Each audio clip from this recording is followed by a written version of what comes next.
Hey everybody, welcome back to the channel once again. I am Robert Storms. As always, if you're finding me for the very first time, please be sure to click that like and subscribe button. Guys, so episode 4 of Loki came out the other day. Sorry I wasn't able to get my review out. I watched it last night and I really enjoyed this episode. This is, full disclosure, I have to say this each and every time because some people just don't understand what I mean.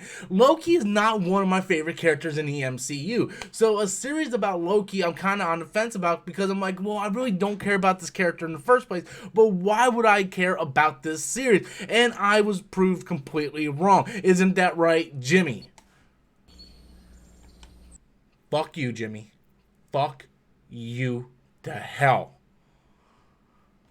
Well, I digress. So, guys, let's talk about episode 4 of Loki. Like I said, this series, I thought the first episode was really good. Owen Wilson stole the show. Episode 2 was fine. Episode 3, I know a lot of people thought it was the weakest of the series so far, and in a lot of ways it is. I can nitpick the hell out of the third episode, but I really like the story development, the character development between Loki and the female version of Loki, and I really liked how that relationship kind of, bound together, became more connected, let's just say that, right? So I enjoyed how their relationship was growing between the two characters. And then the fourth episode comes up where they are once again captured by the VGA. Loki kind of spills the beans about what the VGA actually is, what the timekeepers are actually doing, and how all the VGAs are actually variants, that their memories were wiped, and Owen Wilson's not really believing them, but he does believe them. He believes that Loki is actually telling the truth. He turns on the VGA,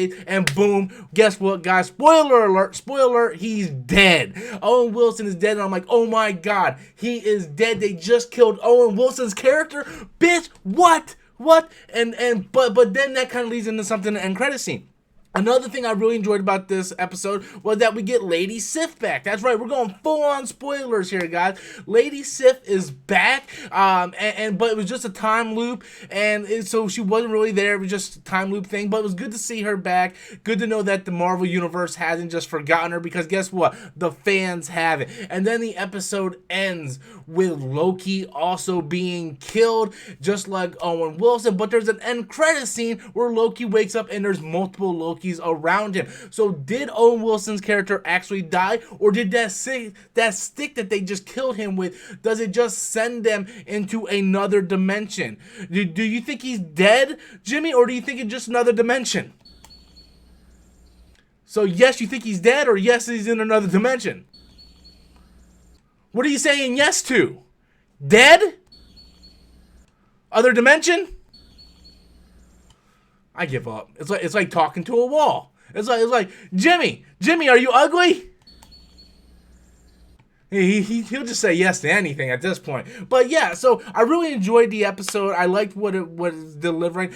The one thing I have to tell you that I loved about this series, that I love more so than Falcon Winter Soldier and WandaVision, is the soundtrack. The music, man. The music has such a deafening feel to it. Like, you can tell something big is happening, and it's so apocalyptic and dangerous, and it's so good. It's so mysterious. I love the soundtrack, the score that they are doing for this series. It's really good. I haven't seen a score this good on Disney Plus since The Mandalorian.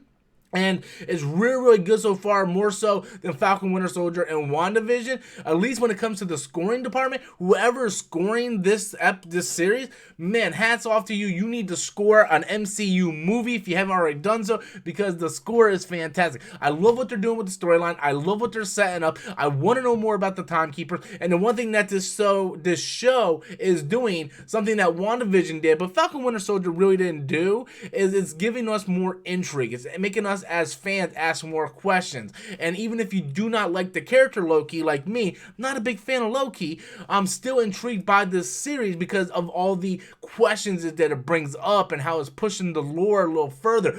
Falcon Winter Soldier, I still think, is the best of the three, but Falcon Winter Soldier was a clear-cut show where it's like, hey, this is Sam's progression to become Captain America. It's very straightforward. It wasn't like WandaVision, where it was asking us questions about the multiverse, or, Loki that's asking us questions about the multiverse. Apparently that's just something like Marvel likes to play with right now.